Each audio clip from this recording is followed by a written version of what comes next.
What's cracking, you people? Anansi here, and welcome back to Sudeki. In the last one, we escaped Nasara's grotto and found out from Lord Muesli that Ailish and Buki were escorted out of the village by us. Not creepy in the slightest. This time around, we're going to make our way out of Crystal Reef and see if we can't find Ailish and Buki. They're taken to Cyantine, Wheelo's Gully. So this is pretty much just the new Brightwater pathway, but there are a couple of differences. Like it twists more harshly in certain areas, and it's by far less inviting. I mean, look at these are giant thorns. Tal, did the girls have the crystal with them? Look, I'm supposed to be under your command, I know, Elko. But right now there are more important things than your crystal to worry about. Of course, you're correct. I didn't mean to imply that it was more important that... Save it, Elko. We have to find the girls. Huh. Tal is, growing a spine. So we have over here, we have this trader. Olaf is the name, and I'm a big player in gem trading. Do you want to do some business? So this is our gem merchant. My prices are always competitive. Now I want to see how much he gives you for this. Now he gives you 5,500 for the gold bar. So it's arguable that you can save the gold bar for this individual, but once again, you don't really have to worry about it because right now I believe we have more than enough florins to do what we need to do for the rest of the game. Oh yeah, we got more than enough. But yeah, no, I find it interesting because yeah, Elko is Tal's commanding officer, but Tal pretty much puts him in his place like, look, I get that you got something you're trying to get done, but I feel like we have more important things to do than, you know, a crystal. Ooh. Okay. So I'm going to be careful with this because this guy is like a truck. And you shall feel my rage! Half damage, not bad. Can't get one more off that. This should pretty much kill him. At 1,800 damage, and he's doing the self-destruct move. Which, luckily, since we were still in the animation for the whatchamacallit, the skill, it didn't affect us. So there we go. We got a marble shard. Interesting. So here we are fighting Chlorians again, but they look a little bit different. Let's see, a little bit different. Their armor's a lot harsher, if that makes any sense. Like there's extra blades and stuff on certain parts of it that just were not on the whereas we fought at the beginning of the game. I guess it makes sense. We are in Aphoria now. Okay, here we go. Well, we leveled up off of that. Now let's see what new baddies we got. We got the Chlorian Abomination. Pretty much the exact same thing as the what was it called? The Grotesque. The Slayer's the same one as the Wolf Knight, and I believe we had the Myrmidon, which is the same thing as the Warrior. They just hit a little bit harder, and they have a little bit more health. That's pretty much it. So you don't have to worry about having to adapt your style or relearn their strategies, because for all intents and purposes, you're good. Now, if we go down this way, we find a shrine to Karistan. The altar has no more wisdom to bestow on you. So, if you didn't get the ultimate weapons and Transcentia, you could have waited to get them here. But given that I'm impatient, I went ahead and got them anyway. Because I want to be 100% with you. If you were in my shoes, you were just playing the game normally like always, Crystal Reef. The first thing you do is the moment you got all the totems, you would go back to the shrines because you don't know when you're going to be able to get another chance to go there. Here, now you want to go. Now we want to go down this way. Yeah, right here. We want to go right here. And we want to use Elko for this because this entire section is pretty much dedicated to Elko. Gotta admit, Aquaria is not a welcoming place. I mean, look at it. Look at all this. It's just covered in magma and brimstone. It looks like hell. And here's a shrine to Levius. No more wisdom to bestow upon you. So we got a Karistan shrine and a Levius shrine right next to each other. Which brings me to, well, my next point here. And that is, I don't think, well, how do I put this? This was the point in the game when I felt something was off as Sudeki my first time reaching this point. Because I know I brought this up a couple of times, but I was never good at RPGs. I didn't do any side quests. I didn't take my time. I didn't, what's the one for here? I didn't, Spirit Nectar. I didn't really, play RPGs like that. So I didn't get to this point too much later in the game. As a matter of fact, every time I would start playing Sudeki, I would always stop right around the Shidanimo Temple. And I did that about 4 or 5 times before one day I finally sat down and played the game. And this was the first time I ever got to this section of the game. Devil's Belt, while an interesting concept and definitely a good contrast to Illumina, because Illumina is full of light and wisdom and whatnot, we got here and things took a drastic turn, because it just became one giant amalgamous thing. That was my problem. And I couldn't put my finger on it until, I did some research, I looked into a few things, and I found out that the game didn't get finished properly. Because just make no mistake, what they had going here, what they're planning as far as, symbolism and whatnot, is brilliant. I love it, And I honestly wouldn't change too much if it's up to me.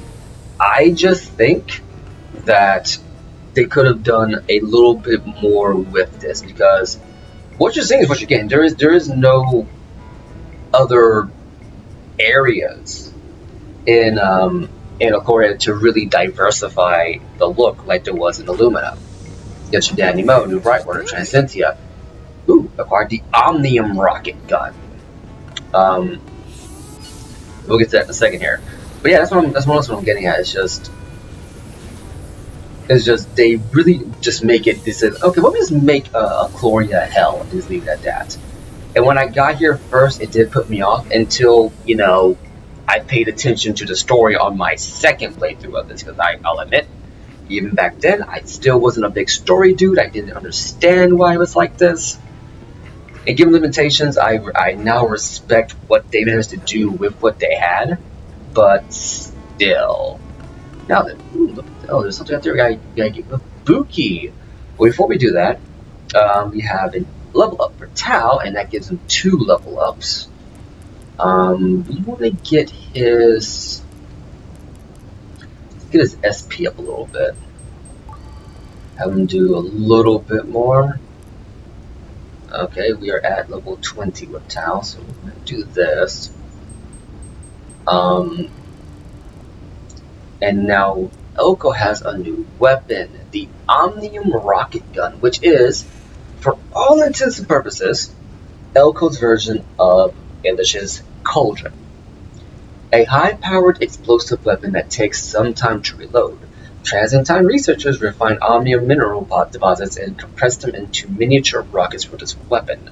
When the rocket hits the target, the Omnium releases into the rocket chamber, causing it to ignite with extreme force. Basically, Elko has a handheld rocket launcher. Now I'm going to show this one off because this was the weapon that pretty much carried me as Elko through the rest of the game. I like how it just has this smoke that come out. Yeah, here. Okay, so we got skeletons. So here's what you want to do. Boom. Has a mushroom guy. You get 2 shots with it. Okay, so we're going to. Okay, first things first. Might as well let it finish reloading.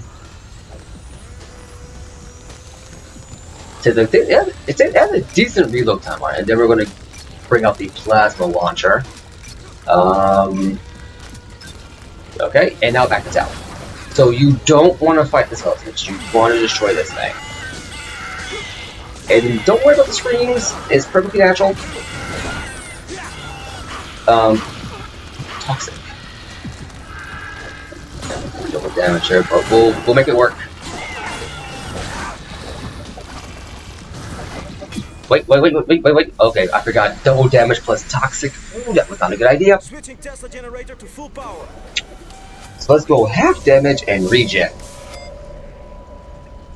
So yeah, these skeletons can pretty much mess your day up. But since they give you a decent amount of beneficial stats, might as well go ahead, right? Or negative stats. Might as well go ahead and use Elko's Tesla to fix it. Now just like but yeah, as you can see, they're not taking any damage. So just like with the Kren machines, the Z something series, you want to take out this controller section in order to destroy them. And once you do that, you're good to go. There we are. Sorry about the noisy thing. Sorry about the noise cutting out. The like I said, early, like I said at the beginning of the series, 20-year-old Xbox trying to die on me, and these things make these screeching noises that on top of everything else kind of lag the system. So yeah, but and where are we at again? Here, double hide. So let's go ahead and see what these enemies are about. The Accursed. So as you can see, it is the Accursed use melee attacks. They're immune to all status effects. Attack the immobile vessel of souls, and the Accursed lose their power. So you want to destroy the vessel of souls to get rid of the Accursed, which is pretty much the skeletons. The skeletons, I believe they did have health bars for a time. I want to say they had a couple health bars when I was hitting on them, but for all intents and purposes, it's pretty much just for show. You want to attack the vessel of souls. Man, we are just getting hit with everything going through. Moratorians, anyone new? Yep, looks like we got the ranged ones now, and these are the ones that fire the 3 shots. I thought it was another one. I thought it was the previous ones, but no, that's an upgrade they get.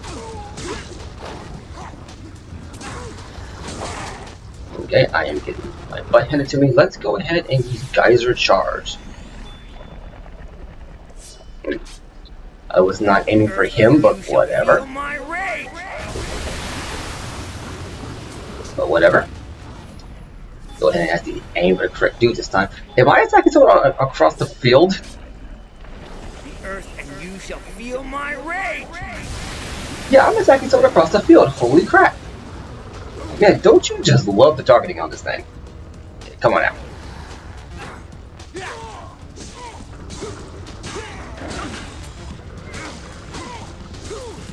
Okay, so let's go ahead and do the blade, not blade spark. I meant blade dance. You shall taste pain. Blade spark. I have to imagine that is not good for the actual edge of the blade. I'm just saying. Okay, let's do this. And oh wow, I actually killed it. I was doing so much damage to that thing with the blade dance that I actually killed it. How do you like that? Man, I am missing that healing ability right now. I really am. Come on now. But I mean, hey, we got the essence scroll, so we're pretty good right now. Luster wine. Elbo's doing alright. And there we go. See, just like that, we're pretty much back up to full health. No need to worry. Okay. Now, what is this? To Cyantine Citadel. We're almost there. Gotta go ablaze. Ashenbark Woods. Okay. I mean, why do you call it Ashenbark Woods? Because the bark of the trees are made of ash. So we only have 3 enemies here, and they're all weird lords. So let's go ahead and do a blade dance on them. I don't think this will kill them. Because they just have way too much health. But it does do a decent amount of damage. Because the one thing about blade dance, you can get to a point where you're doing so much damage in one move that the game cannot register it on the enemies. And this is why I love blade dance and Geyser Charge. I pretty much wreck shop with these 2 abilities. It's to a point now to where whenever I'm leveling up characters outside of like this demonstration of all the skills, I usually only ever just get the skills that I know I'm going to use. Like for Elko, I know I'm going to get Tesla Shield, I know I'm going to get Trick Shot. With Ailish, I pretty much get all of her skills because they're, well, except for Permafrost. I don't think I've actually shown up Permafrost yet. No, I did. Never mind, I did. But I really only get like a couple, like all but one of her skills. I don't get Permafrost anymore. And with Buki, I get all but, ironically, her regeneration skill.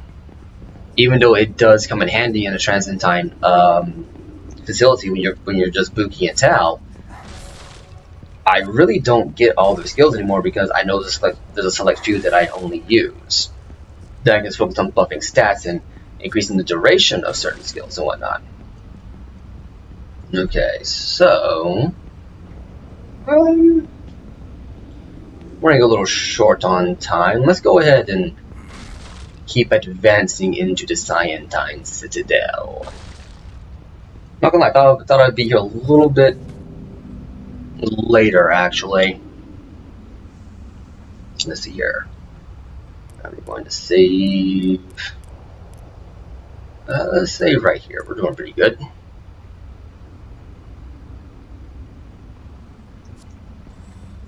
Let me make our way into the Cyantine Citadel. Actually, you know what? We will save that for next time. I've been Anansi, you've been awesome, and I'll catch you later.